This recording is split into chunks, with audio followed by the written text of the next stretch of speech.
In both private and corporate contexts, more and more personal and confidential data is being communicated via the internet and processed using software.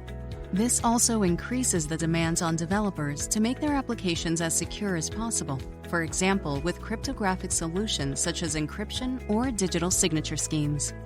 However, studies show that developers frequently have problems using cryptographic libraries correctly and securely. This results in software not implementing the intended security.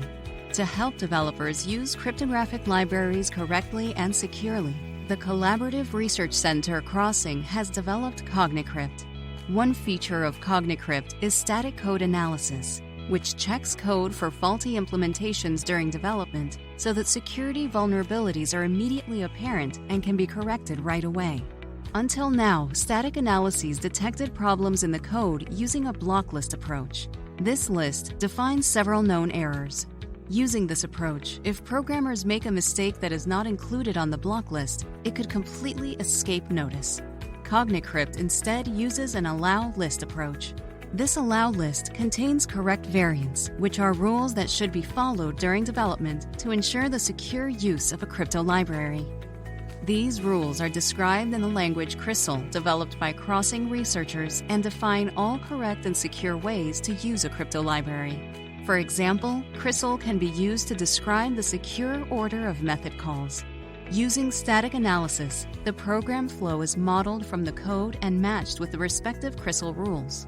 If the match is successful, the code is secure.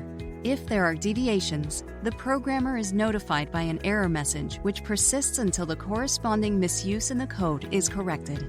How does this process look in the real CogniCrypt development environment? This code is intended to store a user password and to securely construct the specification for password-based encryption. It generates a secret key factory, which creates the secret key based upon the previous key specification. Finally, the salt and the key are encoded to store the password.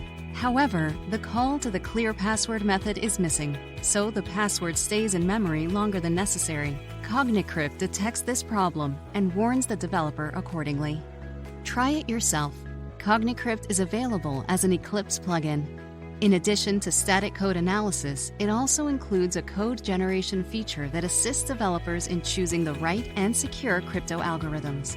As an open source project, CogniCrypt is open to all users and various types of contributions, such as integrating new cryptographic tasks, reporting and fixing bugs, or improving the documentation. In addition, crypto experts can review the existing CrySL rules or add new ones using the built-in CrySL development environment.